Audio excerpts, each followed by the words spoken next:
The first SEAL dropped without a sound, a single bullet through his helmet at 800 meters. Before his body hit the forest floor, the second SEAL was down, then the third. The shots came from nowhere, no muzzle flash, no sound, just death delivered with surgical precision from hidden positions in the dense mountain forest. "Snipers, multiple positions, get to cover!" Lieutenant Jake Morrison screamed into his radio as his team scattered, diving behind trees and rocks as more rounds cracked through the air. But there was no safe cover. The enemy had them bracketed from multiple angles, overlapping fields of fire that turned the forest into a kill zone. Staff Sergeant Callie Rogers pressed herself against a massive pine tree, her heart hammering as she heard another round slam into the bark 3 feet from her head. 6 enemy snipers, 6 of the best shooters the enemy had, embedded in these mountains for months, killing American forces with impunity. Ghosts who struck and vanished, who'd eliminated 24 operators in the past 3 months without ever being spotted. The SEALs had called them unstoppable. The mission brief had said, "Observe and report. Do not engage." Command had been planning a massive operation with air support and artillery to deal with these snipers because direct engagement was considered suicide. But now the snipers had engaged them first, and waiting for backup wasn't an option. Callie keyed her radio, keeping her voice steady despite the chaos. "Morrison, this is Rogers. I can counter-snipe. Give me 2 minutes to get into position." "Negative, Rogers. You're not a sniper. You're an intelligence analyst. Stay in cover and wait for—" His transmission cut off as another round forced him to duck. Callie didn't wait for permission. She'd spent 3 years in Army sniper school before transferring to intelligence. She'd made shots these SEALs couldn't imagine, and she was done watching good operators die while everyone assumed she was just there to analyze data. She slung her M110 SASS rifle across her back and moved. What happened in the next 18 minutes would prove that some enemies were only unstoppable until someone with the right skills decided to stop them. But before we show you how she hunted 6 ghost snipers through mountain forest, drop a comment telling us where you're watching from and smash that subscribe button. Because this story proves that the most dangerous hunter is sometimes the one nobody expects. Now let's get into it. The operation had started 12 hours earlier with a helicopter insertion into the mountain range that straddled the border of hostile territory. 12 SEALs, tasked with reconnaissance and intelligence, gathering on enemy movements through the region. And Callie Rogers, the intelligence specialist who was supposed to stay at the command post and analyze data while the real operators did the real work. Except Callie Rogers wasn't just an intelligence specialist. At 31, she'd already lived 3 military careers. First as an Army sniper, graduating at the top of her class, logging confirmed kills across 2 deployments. Then as a designated marksman instructor, teaching precision shooting to special operations units. Then a transfer to intelligence, where her analytical mind and understanding of sniper tactics made her invaluable for counter-sniper operations. But to the SEAL team she'd been attached to, she was just the intel girl, the analyst, the one who stayed back and looked at reports while they went into the field. They hadn't asked about her background. They'd seen the intelligence insignia on her uniform and made assumptions. Now those assumptions were getting them killed. The team had been moving through dense mountain forest, pine, oak, and cedar trees, creating a canopy so thick that sunlight barely penetrated rocky outcrops jutted from the hillsides, and steep ravines cut through the terrain. Perfect sniper country. Hundreds of positions offering concealment and long-range shots, terrain that made conventional assault nearly impossible. They'd been 3 hours into their patrol when the first shot came.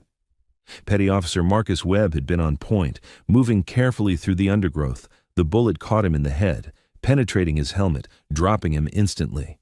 The suppressed shot was so quiet they almost didn't realize he'd been hit until he collapsed. Then the shooting started in earnest. Chief Petty Officer David Chen took a round through the shoulder, spinning him around and sending him crashing into the undergrowth. Petty Officer James Torres tried to reach him and caught a bullet in the thigh that shattered his femur. Within 30 seconds, the 12-man SEAL team was down to 9 effectives, pinned in a forest that had become a shooting gallery. Morrison, the team leader, tried to organize a defense, but every position they took was already covered by enemy fire. The snipers had pre-sighted every likely defensive position, had probably been tracking the SEAL team for hours, waiting for the perfect moment to spring their trap. "We need immediate air support," Morrison shouted into his radio. 6 enemy snipers, unknown positions, were taking casualties. "Air support is 45 minutes out," came the response from the operations center. "Apache gunships are inbound, but they need your exact coordinates and enemy positions before they can engage." 45 minutes. They'd all be dead in 10 at this rate. Callie had been in the middle of the formation when the ambush started. Her training kicked in immediately. She'd been in firefights before, had operated under sniper fire, knew how to read the battlefield. While the SEALs scrambled for cover, she was analyzing angles, listening to bullet impacts, calculating probable firing positions based on trajectory and timing. She spotted the first enemy sniper's position within 2 minutes, a rocky outcrop 700 meters upslope, offering perfect elevation and concealment. The shooter would be prone, maybe in a natural depression between rocks, using vegetation for camouflage. The second position revealed itself when muzzle gas disturbed pine needles, subtle, almost invisible, but Callie's trained eye caught it. Ridgeline, 600 meters northeast, likely behind a fallen log. She keyed her radio again. "Morrison, I can eliminate these snipers. I have training." "Rogers, stay in your lane. We don't need an analyst trying to play sniper," another SEAL screamed as a round caught him in the leg. 8 effectives now, with more wounded who needed immediate medical attention they couldn't provide while under fire. Callie made her decision. Morrison could court-martial her later if they survived. Right now, good people were dying, and she had the skills to stop it. She moved low and fast through the underbrush, using terrain features to mask her movement from the enemy position she'd identified. Her M110 SASS was perfect for this. Semi-automatic sniper rifle, 7.62mm NATO, accurate to 800 meters, suppressed to reduce signature.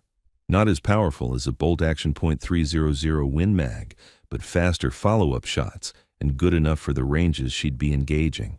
She found a position 30 meters from where the team was pinned, a cluster of boulders that offered both concealment and shooting angles toward the enemy positions.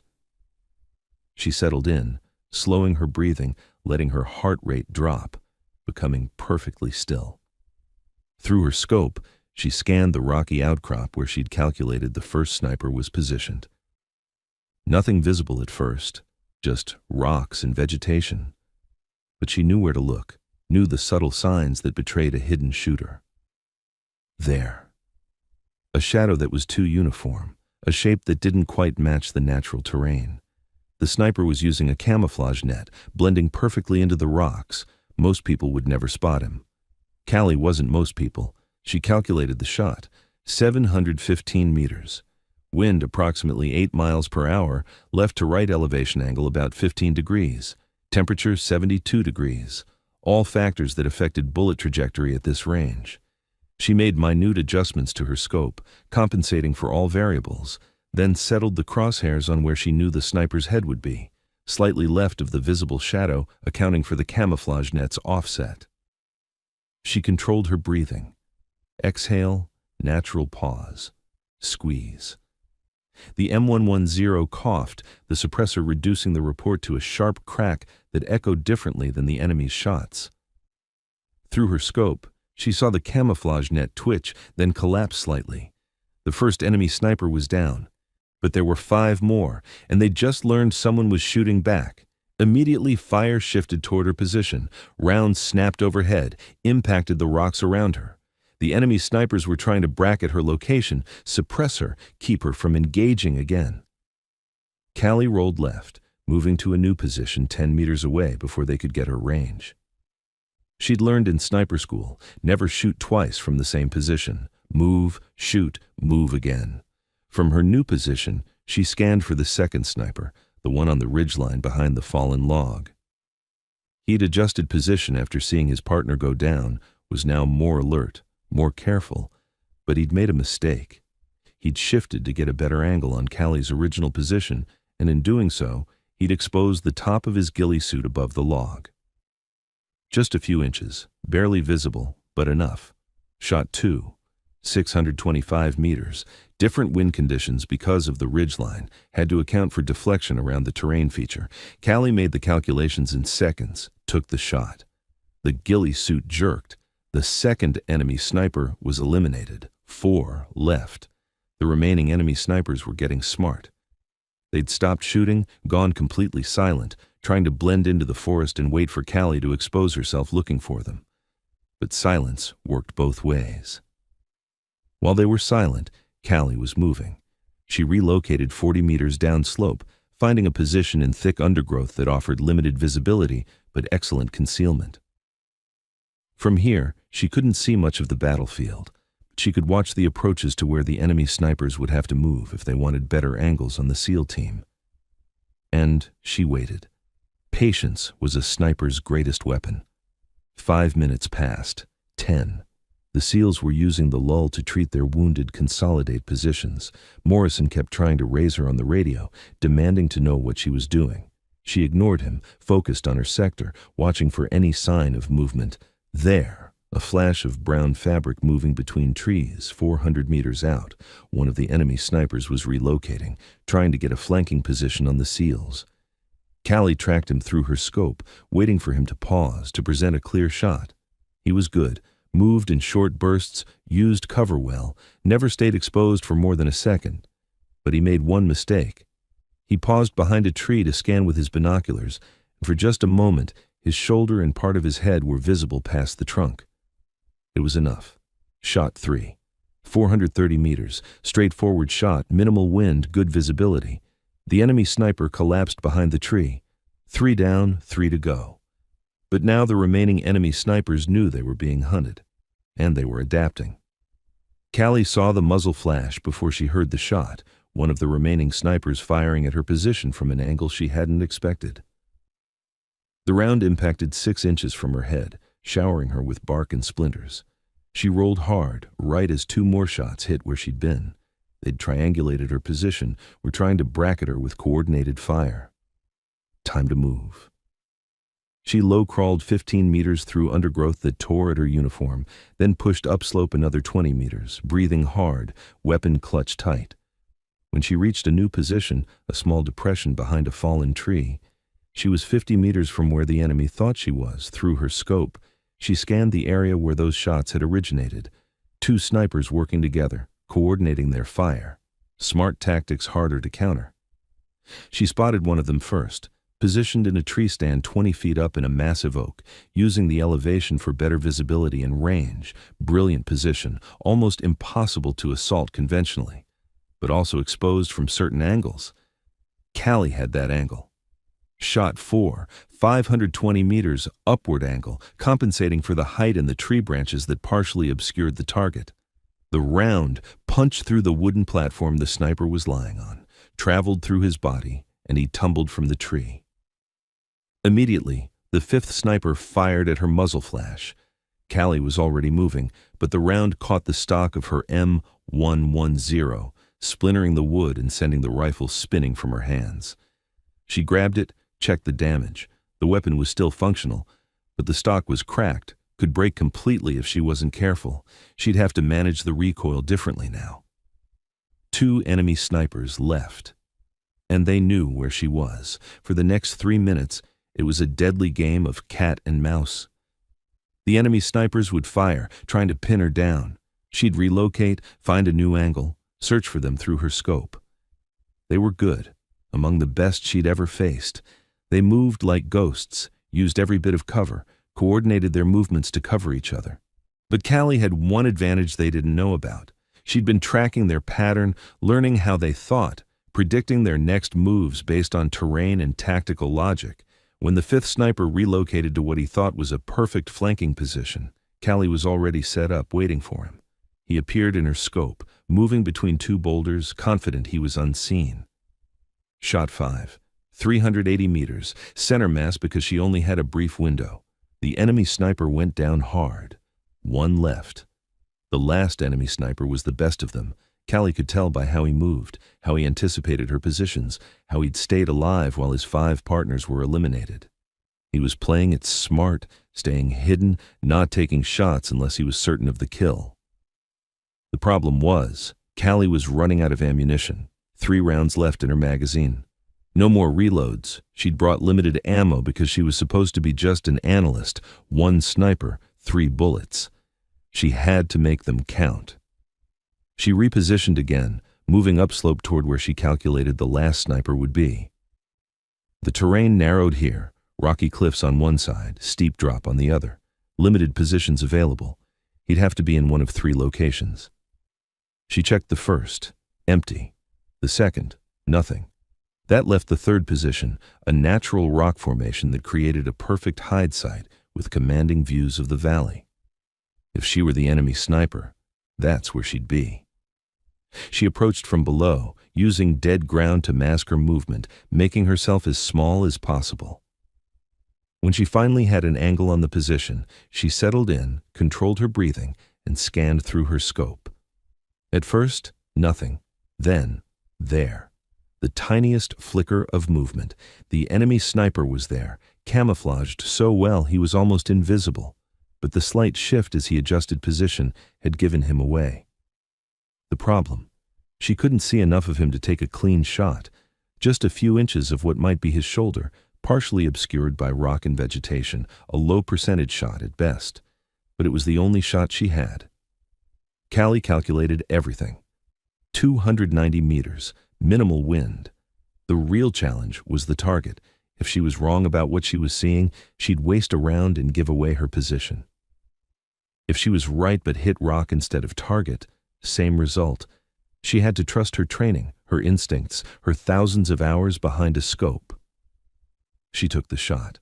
Through her scope, she saw the impact. The shoulder jerked, but the sniper didn't go down. Wounded, but still combat effective, 2 rounds left. Return fire came immediately.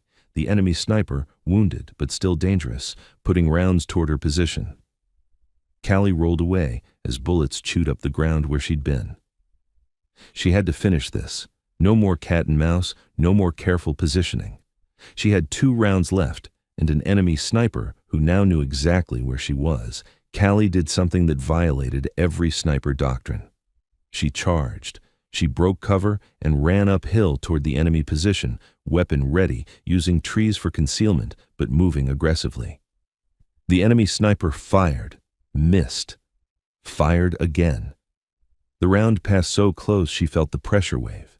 She dove behind a boulder 20 meters from his position, breathing hard, adrenaline screaming through her system, 1 round left in her magazine. She could hear him moving in his hide site, probably trying to relocate, knowing she was too close for him to have the advantage anymore. Callie stood up, brought her rifle to her shoulder, and scanned the position through her scope. There, the enemy sniper was climbing out of his hide, trying to get to better ground, his wounded shoulder slowing him down. Their eyes met through their respective scopes. A frozen moment where both snipers recognized the other's skill, the deadly game they'd been playing, the respect that existed between warriors even as they tried to kill each other. Then, Callie took her final shot. The enemy sniper fell, and the forest went silent. 18 minutes from the first shot to the last, 6 enemy snipers eliminated 0 friendly casualties after Callie had engaged. She keyed her radio. "Morrison, this is Rogers. All 6 enemy snipers neutralized. You're clear to treat wounded and call for evac." There was a long pause. Then Morrison's voice, carrying a note of absolute disbelief. "Rogers, did you just... all 6 of them?" "Affirmative. I'll need an ammo resupply, though." "I'm Winchester." She walked back down the slope toward where the SEAL team was consolidating. As she emerged from the tree line, all 8 surviving SEALs were staring at her like she'd just walked out of a legend. Morrison was the first to speak. "You want to explain how an intelligence analyst just eliminated 6 enemy snipers that we've been trying to deal with for 3 months? Callie slung her damaged rifle across her back. "I'm not just an intelligence analyst, Lieutenant. I was Army sniper qualified before I transferred to Intel 3 years in sniper school, 2 combat deployments, 43 confirmed kills. I analyze enemy sniper tactics because I used to be one. but everyone sees the intelligence insignia and assumes that's all I can do." Chief Chen, clutching his wounded shoulder, laughed despite the pain. 43? Make that 49 now. Those were impossible shots, Rogers. That tree stand kill, the one through the camouflage net, those aren't just good shooting, that's world-class precision." "I had good instructors," Callie replied simply. "And those enemy snipers, as good as they were, made mistakes. They assumed I was just another target. They didn't expect someone to hunt them back. Petty Officer Sarah Martinez, the team's medic, was working on the wounded. Whatever your background, you saved our asses. We'd all be dead if you hadn't engaged." The remaining SEALs began securing the area while Martinez stabilized the wounded. Callie moved among them, helping where she could, her mind already shifting back to intelligence mode, documenting the enemy positions, noting their tactics, gathering data that would help future operations. "Rogers," Morrison called out, "come look at this." He was standing at the first enemy sniper position, the rocky outcrop where Callie had made her opening shot. The dead sniper was still in position, his camouflage net perfectly arranged, his weapon a high-end Russian-made SVD Dragunov with premium optics. "This guy was a professional," Morrison said, examining the position. Pre-sighted ranges marked on rocks, multiple fallback positions prepared, escape routes planned. These weren't just good shooters, they were elite. Callie knelt beside the position, her analyst's mind cataloging every detail. "Look at the wear on his weapon. This rifle has seen extensive use. And see these?" She pointed to small scratches on the stock. "Tally marks. This sniper had at least 18 kills marked on his weapon." 18 American operators," Morrison said grimly. "And you took him out with one shot through camouflage we couldn't even see." They moved to the second position, the ridgeline where the sniper had hidden behind the fallen log. This one was equally professional, with multiple shooting lanes prepared and escape routes mapped out. "These snipers had been operating here for months," Callie observed. "They knew this terrain perfectly. Every position is mutually supporting, overlapping fields of fire, pre-planned fallback routes. This wasn't opportunistic. This was a coordinated sniper cell operating like a well-oiled machine." "Until they ran into someone better," Chen said, having walked up despite his wounded shoulder. 6 of their best versus 1 of ours. I know which side won." As they continued documenting the enemy positions, Petty Officer Jake Wilson approached Callie. He was the youngest member of the team, barely 23, and he looked shaken. "Staff Sergeant Rogers, I need to say something. When we got briefed for this mission, I heard some of the guys saying you'd slow us down, that having an intel analyst in the field was dead weight. I believed them. I'm sorry." Callie looked at the young SEAL. "Wilson, don't apologize for making assumptions based on limited information. That's human nature. The lesson isn't to feel bad about it. It's to remember that job titles don't tell you everything about a person's capabilities. I don't advertise my sniper background because I'm trying to build a career in intelligence, but that doesn't mean those skills disappeared." "Well, you just taught us all a hell of a lesson," Wilson said. "Those 6 snipers were legendary. Command said they were unstoppable, and you stopped all of them in 18 minutes. The helicopter extraction arrived 40 minutes after Callie's final shot. As the CH-47 Chinook descended into a clearing, the crew chief's eyes widened at the number of wounded being loaded aboard. "What the hell happened out here?" he shouted over the rotor noise. "Enemy sniper ambush," Morrison replied. 6 hostiles eliminated by counter-sniper fire. 6? How many counter-snipers did you have?" Morrison looked at Callie, who was helping load a wounded SEAL onto the bird. "Just 1, and she's supposed to be an intelligence analyst."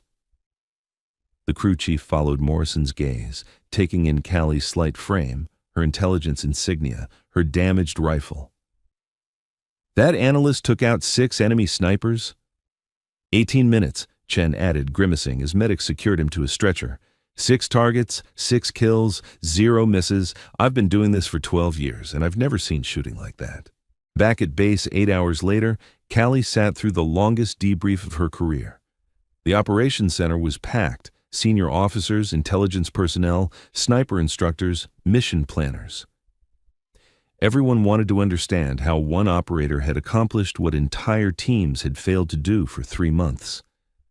She walked them through her tactics, displaying a tactical map and marking each enemy position. The first sniper was here, using terrain masking and camouflage netting. I identified him by shadow inconsistency and unnatural geometry in the rock formation. Shot distance was 715 meters with an 8-mile-per-hour crosswind. A Marine sniper instructor, Master Sergeant Thomas Beck, interrupted. "You made that shot through camouflage netting you couldn't actually see through. I calculated where his head would be based on the position geometry and the angle of his shooting lane. The netting offset was approximately 6 inches left of the visible shadow. I compensated for that in my aim point." Beck whistled low. "That's not just marksmanship, that's tactical problem-solving at a level most snipers never reach." Callie continued through each engagement, explaining her decision-making process, her movement patterns, her ammunition management. When she reached the final engagement, the charge uphill with only 2 rounds remaining, several officers looked skeptical. "Staff Sergeant Rogers," Colonel Sarah Hayes said, "you violated every doctrine about sniper engagement distances. Why would you charge an enemy position with minimal ammunition?" "Because I'd already wounded him and he knew my position. Staying at range meant a prolonged engagement I couldn't win with limited ammo. By closing distance aggressively, I forced him out of his comfort zone, made him react to my initiative instead of executing his plan. It was high risk, but the calculated odds were better than the alternative." "Aggressive decision-making combined with technical precision," Hayes observed. "That's a rare combination. Most snipers are methodical to the point of being passive." "Most snipers haven't worked intelligence operations," Callie replied. "My analyst training taught me to assess probabilities and make decisions based on incomplete information. I combine that with my sniper skills, patience when needed, aggression when required." The intelligence chief, Lieutenant Commander Marcus Reed, leaned forward. "The positions you identified and documented, that information is gold for future operations. You didn't just eliminate the threat, you gathered intelligence that will save lives going forward. That's exactly the kind of dual capability we need more of." Over the following days, Callie's actions generated significant attention throughout the special operations community. The story spread. The intelligence analyst, who'd eliminated 6 enemy snipers in 18 minutes, using skills nobody knew she had because they'd never asked Morrison's SEAL team, formally requested her permanent attachment. "We need someone with your unique skill set," Morrison told her during a meeting. "You understand both the intelligence picture and the tactical execution. That combination is invaluable." But Callie had other plans. "I appreciate the offer, Lieutenant, but I didn't transfer to intelligence to go back to being a full-time shooter. What happened in those mountains was necessary, but it's not where I want my career to go. So what do you want?" "I want to do exactly what I did out there. Combine intelligence analysis with tactical capability.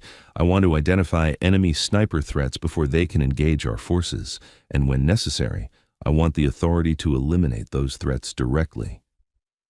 That conversation led to a new position being created. Counter-sniper operations specialist Callie would analyze enemy sniper patterns, identify high-value targets, plan counter-sniper operations, and when required, execute those operations personally. She'd hunt snipers with intelligence 90% of the time, and with a rifle the other 10%. The perfect combination of her 2 skill sets. The promotion came 3 weeks later. Sergeant First Class Callie Rogers, assigned to Joint Special Operations Command's Counter-Sniper Operations Division. Her first tasking: analyze enemy sniper activity across the entire operational theater and develop strategies to neutralize the threat. She assembled a small team, 2 intelligence analysts, 3 sniper instructors, and a tactical coordinator. Together, they began mapping enemy sniper activity, identifying patterns that individual units couldn't see because they only had pieces of the puzzle. Within 2 months, Callie's team had identified 3 more enemy sniper cells operating in different regions. Using the intelligence they had gathered, they coordinated operations that eliminated 2 cells without firing a shot. Precision artillery strikes based on Callie's analysis of sniper positions and movement patterns. The 3rd cell required direct engagement. Callie led a 4-person team into the field, using her understanding of sniper tactics to predict where the enemy would position themselves. They caught the 3-man enemy team during a position change, eliminating all 3 with coordinated fire before the enemy could react. Her methods became doctrine intelligence-driven counter-sniper operations, combining analytical pattern recognition with tactical execution. Other units began adopting her approach, creating their own hybrid intelligence combat teams. But she'd always remember those 18 minutes in the mountain forest. The 6 enemy snipers who'd thought they were untouchable. The SEALs who'd assumed she was just an analyst. The moment when skills she'd developed years ago proved they never really disappeared. They just waited for the right moment to matter again. The SEAL team kept her damaged rifle as a memorial, mounted in their team room with a plaque. SSG Callie Rogers, 6 targets, 18 minutes, 0 margin for error. The analyst who hunted ghosts. And in the mountains where those snipers had operated for months, American forces moved freely, no longer afraid of invisible death from unknown positions.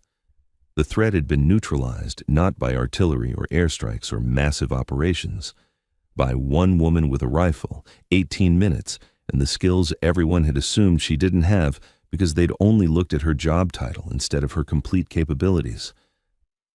Morrison visited her office 6 months after the mountain operation. "I wanted to give you an update," he said. "We've run 17 patrols through that sector since you cleared those snipers. 0 casualties, 0 contact.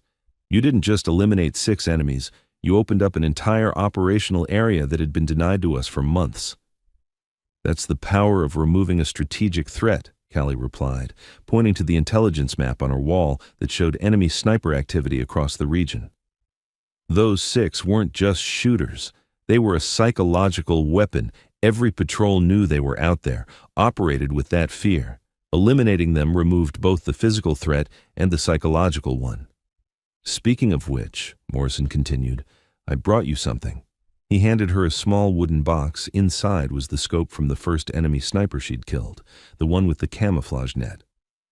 "We recovered it from his position. Thought you might want it as a reminder."